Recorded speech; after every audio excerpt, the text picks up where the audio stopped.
Hi, I'm Jacintha Jayachandran, a woman who's worked for 27 years. In fact, on September 4th, I was looking at how this journey has been for 27 years. And when I started off my first job, in my own mind, it was a job. And that's the right word to use it. I just saw it as you have to have a job. I didn't think of it as a career. So I started out as a HR coordinator. I worked in multiple organizations. I put my roots, if I may so say, at Infosys, and I was there for about 10 years. And that to me was the biggest learning investment that I have made in my life. Everything that I did there, every person I interacted with, added something so dramatic into my idea of why this is not a job anymore. This is something that I truly enjoy doing, I truly want to do, and I truly don't want to give up. I think that sort of set it for me. It created that foundation and said, you're not anymore just a job seeker doing a job, but I had transformed through a process of, I think, just learning, imbibing, sort of breathing in the air of seeing amazing professionals around me in all my workplaces. But this 10-year stint sort of set it up for me, and I think I never looked back after that. Needless to say, the one long break I've taken was definitely for 6 months after my son was born. And post that, I have continued. And I don't think I've really taken a break. I might have had a 1 month sabbatical due to ill health or something else, but I have stuck the career path. How does my career path look like when I look back? There are multiple ways to look at this, right? One is I transitioned from a job, a work seeker, to an aspirational career woman who aspired to have a career, not necessarily aspired to be something or someone, but aspired to be a career woman, which in my mind is a woman who has a large part of her life, time, and her happiness coming from this space called what gives her the identity of a career woman. Just like we have this identity of a mother, daughter, homemaker, being a career woman was intrinsic to the person that I was and intrinsic to the person that I was becoming. So for 15 years, I continued down this path of working, and I had already become a head of HR in an organization. And in that 3 years, I learned what it means to be in the seat of power in some ways, to be able to make decisions, to be in the boardrooms having conversations, some of it very exciting, and some of it most certainly makes you wonder if this is what you want to do. So when at the end of 15 years, I decided that probably being an employee is good, is invigorating, is tremendously important from a learning standpoint. Maybe I was ready to do the next leap of faith with myself. And I decided to start an organization. I had no idea what I'm going to do or what I'm going to sell. You'll be very interested to know that when I started out, when I went to pitch to a client on the fact that I am the sole owner and employee in my own company and that I could fix their HR problems, I realized I am the product. There was no product behind me to sell. I was just selling my own experience, my own knowledge, but above all, I was selling them my conviction that I could solve their problem. And that was the start of the journey. Was it all hunky dory and beautiful? Of course not. There were nights of fear. I would wonder if this was the right thing to do, or should I just go back to the safety of being an employee in an organization, irrespective of size, scale, business of the organization? And I had to keep telling myself, this journey is important from a learning standpoint. You will discover some things new. So I've been an entrepreneur for the past 12 years, and the extent of learning, I don't even know how I can encompass it in the space of this 5-8 minutes that I will be speaking to you. I learned first and foremost life lessons, which I think will stand me in good stead for all of my life. You learn to deal with uncertainty upfront. There's nothing certain, nothing guaranteed. All you have to do is back yourself up and go there. The second thing that you learn as an entrepreneur is that the measure of success is about what you decide. Otherwise, you can keep doing many things and not know if you're successful. There's nothing like a definitive promotion, career growth, which is going to be determined by somebody else. So what you do and who you become as an entrepreneur is clearly your own definition, which means you are in the driver's seat, driving your own vehicle. The direction that you choose, the destination you choose is all yours. It makes it very powerful, but at the same time can be tremendously unnerving, because you will sit there and say, did I even choose the right direction? Did I really plan for this? What are the risks of running this? While employeeship offers a certain safety and gives you a certain guarantee, entrepreneurship offers you something completely different. It offers you the ability to back yourself up, the ability to say, hey, I don't know it all, but I'm going to give it my best shot. Because there's nobody else waiting to say, okay, I'm going to tell you how to do this or give you direction. Of course, you can have a lot of mentors, a lot of role models, people whom you can communicate with, and definitely have coaches. But nevertheless, it is still a journey that makes you think, I have to do this by myself. 2 weeks ago, I met this very, very young entrepreneur, very excited with her product, and she was fabulous. But at the end of it, she said, Jacintha, I just feel so lonely. And I truly believe that is really the journey. And as a woman, it can be even more lonely, especially if you're starting out as an entrepreneur.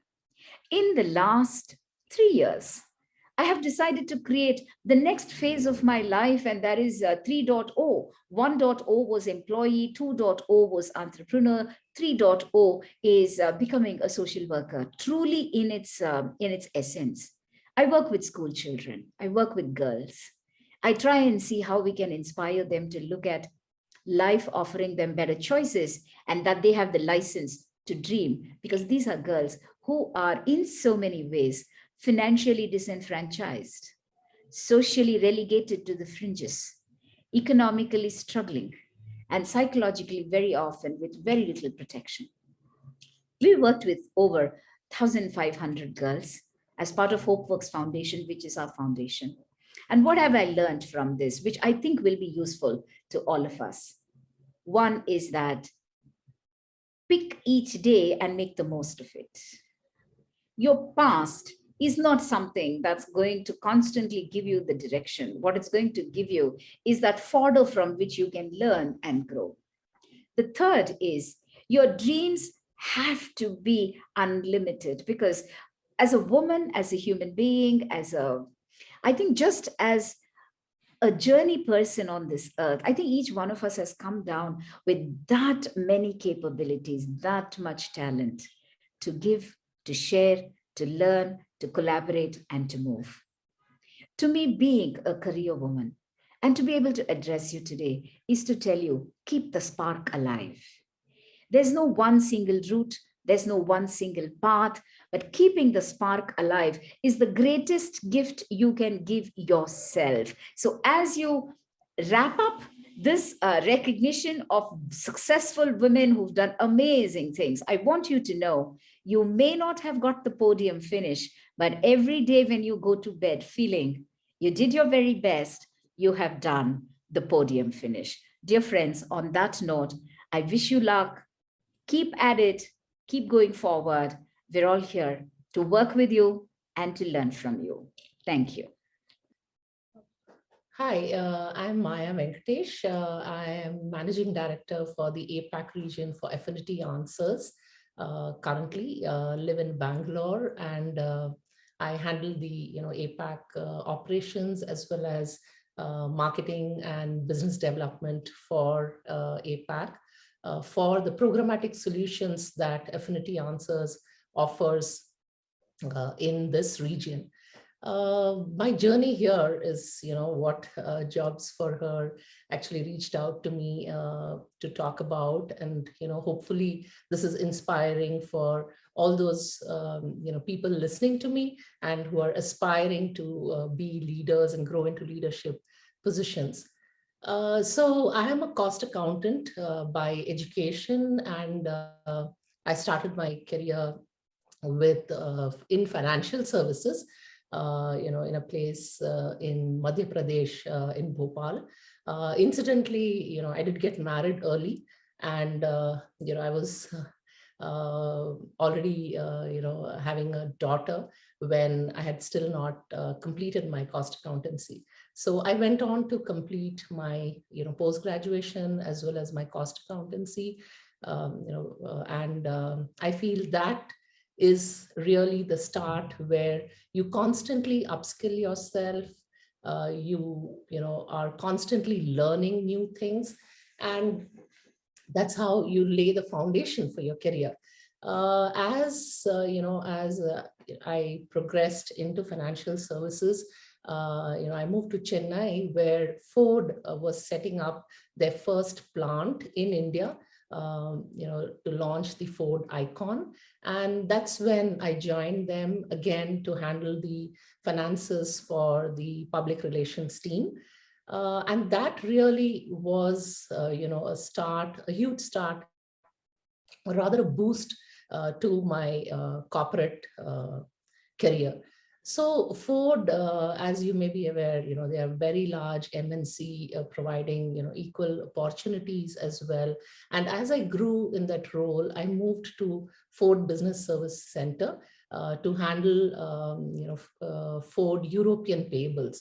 So here again, I think kind of again looking at taking up the opportunities which come your way, not really doubting yourself, being confident, and really, thinking that, yes, I can do this. That provides a huge, huge leeway for us to progress in our career. And when I joined Ford, right, I had two young kids, and I was handling European operations, and I even got an opportunity to go abroad to Ford, to the Ford locations, to actually transition over work. Now, here I really want to mention an incident when it was being considered that who would really take up this transition. And I actually walked up to my manager and said, I would like to really take up this opportunity. And his first question was that, I mean, you have two young kids. How are you going to really manage this? You'll have to stay away from home for close to 3 to 4 months in London, and then from there on to Germany, right? And I was like, yeah, I can do it. I think I'll figure it out, right? So I never let the fact that, okay, I have a family. Yes, definitely, I did want to, maintain my work-life balance. And there was a huge family support in terms of my parents and my in-laws, who said that, okay, you know what, we are here to take care of your kids. You go ahead and take up this opportunity. So again, I want to reiterate here that it's about voicing your thoughts. It's about speaking out when you see an opportunity coming your way, and really asserting to your manager that this is something that you would really like to take up. It was a completely new, role for me, having never traveled abroad as well. And it was a great start. I went on to do multiple transitions at Ford, and stayed with them for about 8 years, where I grew to be a manager heading an entire travel expense team, whom I had recruited myself. And because we were catering to Ford locations worldwide, I had quite a few people, who were needed to speak multiple languages.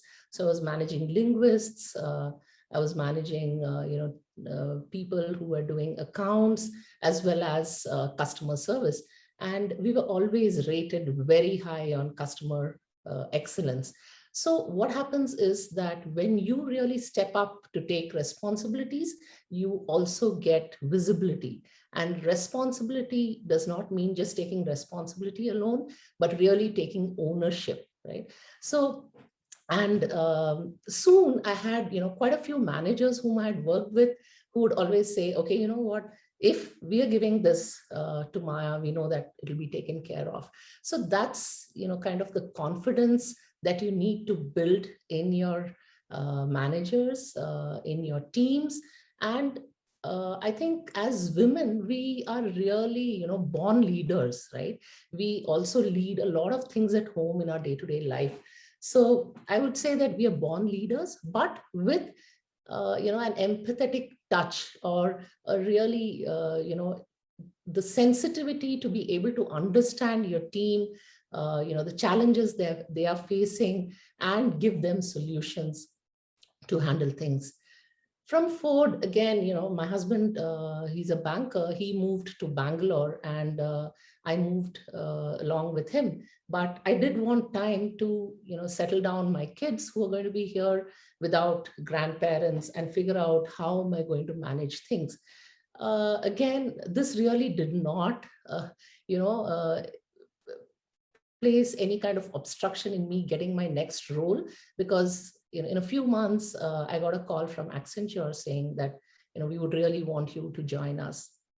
I was with them managing a banking operation, and that's when a consultant reached out to me saying that, hey, there is an opportunity in a software organization where they're looking for somebody who has operations knowledge and who can build the operations. Okay, so I just, again, it's about grabbing the right opportunity.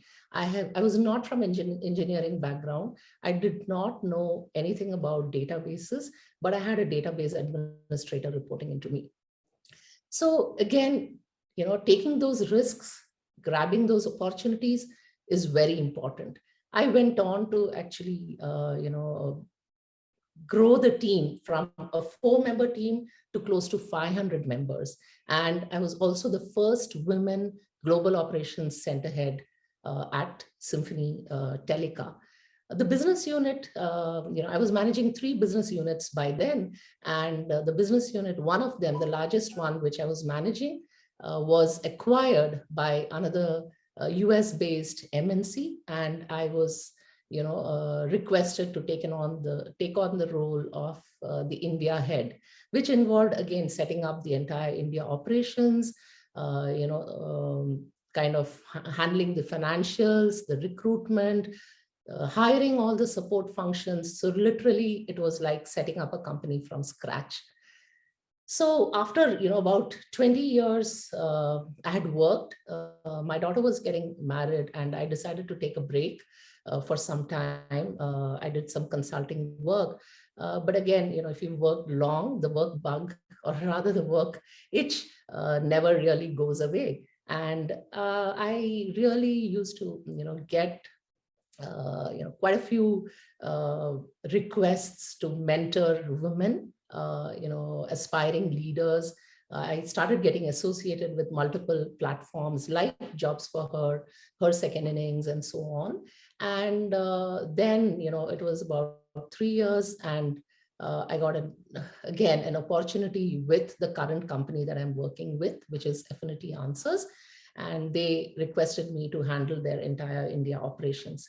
This is again a completely new role into data science, and I manage an entire team which is catering to the marketing and advertising space.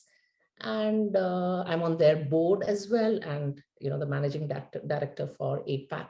So this is my career journey, which I wanted to share with you all, and really tell you that don't look back. Think like a leader, and you will grow into one. Upskill yourself constantly, take new opportunities, but at the same time, do manage your family, ensure you have a work-life balance as well. Thank you so much. It's been wonderful talking to you all. Thank you. Hello, everyone. I'm Avantsa. I want to take you along with me in my journey so far.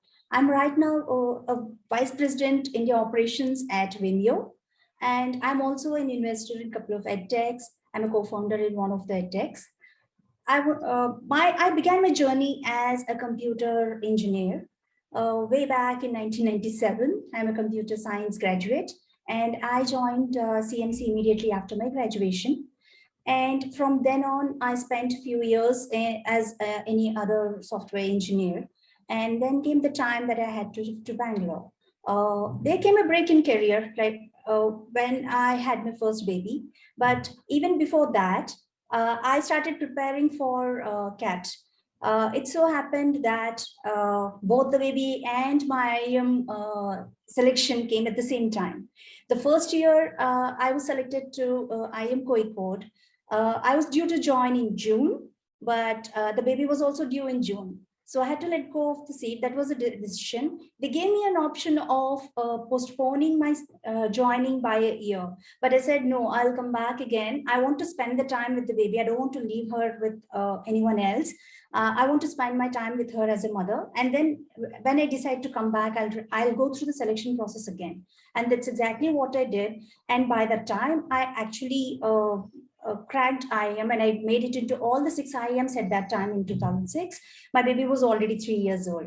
So baggage and baby, I moved to IIM Bangalore campus. That also has a story behind it. Having made it to all the IIMs, I had a choice. My husband joined IIM Bangalore a year prior. So in my mind, somehow IIM Bangalore was the first choice, but he encouraged me to try it for IIM Ahmedabad. At that time, that was supposed, ranking wise, it didn't make much of a difference, but the perception was that that's a bigger brand than Bangalore in those days. So I tried to find out if I could keep my daughter with me in the hostel. Unfortunately, the rules did not permit. IIM Calcutta gave me that offer of staying at a faculty housing, which had a small one unit, one room unit kind of a thing. They said, we're most welcome to move along with the family there. That was one option. But then I really wanted to try to be with my husband at IIM Bangalore so that the child does not miss either of the parents. And we were very clear at that time that we will not leave her with either of her parents. We wanted to take care of her for ourselves. So I reached out to the dean at that point, Mr. Ganesh Prabhu, who was dean in 2005. And he said, he asked me a time for a week, where he called in the committee, and they had to the provision few rules to allow me to stay in a certain their PhD student accommodation. We had to pay a bit extra, but then that worked out well, because then me, my husband, and my daughter, we all moved into the campus, and I had an amazing 2 years of time at the campus. Amazing both in the positive and negative sense. But that's a lifetime of learning for me, those 2 years at campus. I'll come back to that later. Post that, I joined as an investment banker at his bank. And after a short stint, my husband wanted to start something on his own, and I joined him to start the very first edtech in 2008. And we were very early into that market at that time. And since it was totally bootstrapped, we also wanted to see what best we can do with the limited resources that we wanted to put into the company. The VC and the funding scenario was not anywhere near what it is right now. Back in 2008, you can imagine, that's also the days where there were a lot of financial turbulence in the world. There were layoffs. My own batchmates had a hit. The Lehman Brothers fiasco happened. There are a lot of things happening around the world. So getting a job itself was, getting a stable job itself was very dicey at that time. Forget about investment. So in those times, that were where we started off. And then we wanted to see how best we can do. And I was carrying the second time. And I thought, okay, there's another baby on the way, and I also want to spend time with the baby, what best I can do. So with the startup, we worked day and night, and I also felt that, probably I can find similar women like me who can spare some time along with their children and help us grow this company. The second innings was a word which was not even in anybody's dictionary then. So I just reached out to women in my network, somebody's sister, somebody's sister-in-law, someone who's newly had a baby, all my colleagues, my ex-colleagues, and then quite a few of them joined us. They helped us set up not only the initial systems. They were worked with us almost for 3.5 years along with us initially, and for them also it was a great opportunity. And I had people who had to quit their jobs because of the baby, quit their jobs because their husbands moved or either out of the country or to some other state. We had a Java developer who had to quit with the baby, but she joined us very happy, and then she was with us throughout the journey of the company. There was another lady whose husband shifted to China, and she had to quit her job as a software engineer, and she had nothing else to do in Shanghai. So she connected from there, and she used to work for us. All our stand-up meetings used to happen at 10 p.m. or even beyond that, because that's the time everybody's children were fast asleep, and we had some amazing time together. That was one of the great learning experiences for me, even looking at the motivation and the commitment that these ladies had. They used to put in the work whenever they had little time, even during the day. Kids are off, kids are taking an afternoon nap, so 2 hours of quick work, their household work done, they had a couple of hours, and then they used to not spend the time on themselves, but they used to spend the time on working for us. And we were totally remote. I mean, remote working was not even a concept in India at that time. We didn't want to spend on office space. That's a simple ideology behind that. After that, after 3.5 years, the product was out, the beta version was out, and we started reaching out to customers. At that time, the market was not too receptive about a husband and a wife trying to sell technology product. Somehow there was some kind of stigma associated with it. They were okay if it was some kind of services, but then a tech product, they weren't too convinced. So we thought it's time that one of us moved out, or one of us stayed in the background to let the company move forward.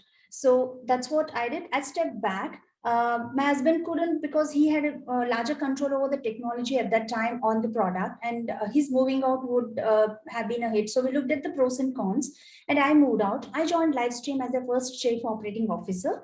That was in 2011.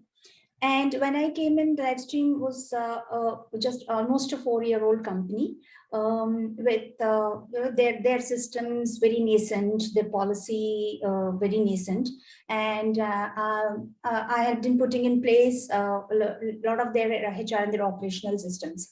And 2017 was when Vimeo acquired Livestream, and I moved on to be their vice president operations.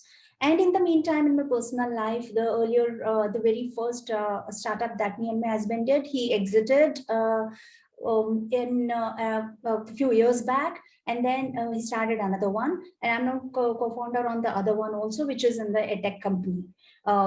So that is my journey so far till date. And I want to pause here and take you back a few years back to a couple of my experiences, which has helped me shape my life and gave direction for the path that I've taken so far to reach where I am today.